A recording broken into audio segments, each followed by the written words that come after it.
বিদ্যালয়ের নিরাপত্তা ব্যবস্থাকে বুড়ো আঙুল দেখিয়ে এক নাবালিকা ছাত্রীকে প্রায় 6 ঘন্টা একটি কক্ষে আটকে রেখে অত্যাচারের ভয়ঙ্কর অভিযোগ উঠল এক যুবকের বিরুদ্ধে। চাঞ্চল্যকর এই ঘটনাটি ঘটেছে শ্রীনগর থানার অন্তর্গত আনন্দনগর দ্বাদশ শ্রেণী বিদ্যালয়ে। নির্যাতিতা নাবালিকার পরিবারের পক্ষ থেকে শ্রীনগর থানায় লিখিত অভিযোগ দায়ের করার পর পুলিশ দ্রুত পদক্ষেপ করে অভিযুক্ত যুবককে গ্রেফতার করেছে। তবে স্কুলের ঘরের চাবি কিভাবে একজন বহিরাগত যুবকের হাতে গেল তা নিয়ে অভিভাবক ও স্থানীয় মহলে তীব্র ক্ষোভ ও প্রশ্ন দেখা দিয়েছে। পুলিশ সূত্রে জানা গেছে, ধৃত যুবকের নাম রাহুল সাহা এবং সে আনন্দনগর 4 নম্বর পাড়ার বাসিন্দা। নাবালিকার অভিযোগ, অভিযুক্ত যুবক দীর্ঘদিন ধরেই তাকে এবং তার পরিবারকে নানাভাবে ভয়ভীতি প্রদর্শন করত। এমনকি তার মা বাবাকে মেরে ফেলার হুমকি দিয়েও এর নির্যাতন চালানো হয়েছে বলে অভিযোগ উল্লেখ করা হয়েছে। ঘটনার দিন স্কুলেরই এক কক্ষে তাকে আটকে রেখে এই নৃশংস অত্যাচার চালানো হয়। এই ঘটনায় শ্রীনগর থানায় মামলা রুজু করা হয়েছে। পুলিশ জানিয়েছে, ধৃতকে আদালতে পেশ করে আদালতের নির্দেশ অনুযায়ী পরবর্তী আইনানুগ ব্যবস্থা গ্রহণ করা হবে। এদিকে এই ঘটনাকে কেন্দ্র করে বিদ্যালয় কর্তৃপক্ষের ভূমিকা ও ছাত্রীদের নিরাপত্তা নিয়ে বড়সড় প্রশ্ন উঠতে শুরু করেছে। স্থানীয় সূত্রে দাবি করা হচ্ছে, স্কুলেরই এক ক্লার্ক এই অভিযুক্ত যুবকের হাতে বিদ্যালয়ের ঘরের চাবি তুলে দিয়েছিল।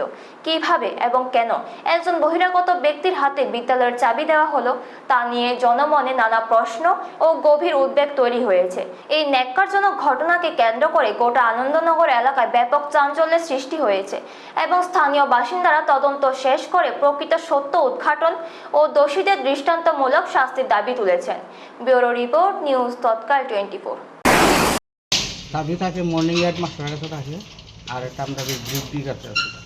গ্রুপ ডি নাম তো এখন নাই, হ্যাঁ বেলুর গেছে। বর্তমান সময় তার কাছে এখন চাবিটা আছে। এই চাবিটা হেভি দেখা গেছে, আমরা কাছে নাই।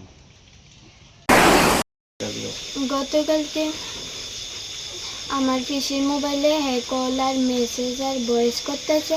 তারপরে দিয়ে আমার দিদি আমার কইছে যে কে লিগা করতেছে দি হেরে না কর। তারপর আমি হেরে না করছি। হে কইছে তুই যেমন হোক আজকে দেখা কর, আমি কালকে কলকাতা যাম। আমি কইছি আমি পারতাম না, তুই কলকাতায় গেলে আমার গীতা।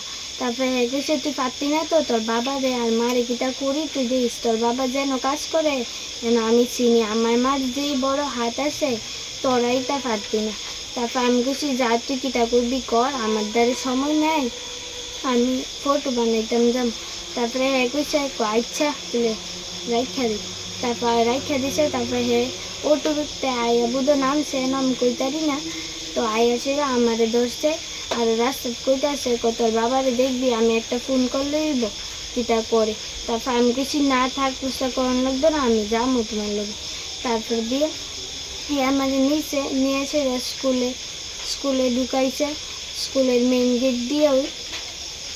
তো আমি হেরে না করছি, হেন নিয়ে আমার লোকে অনেক খারাপ ব্যবহার করছে।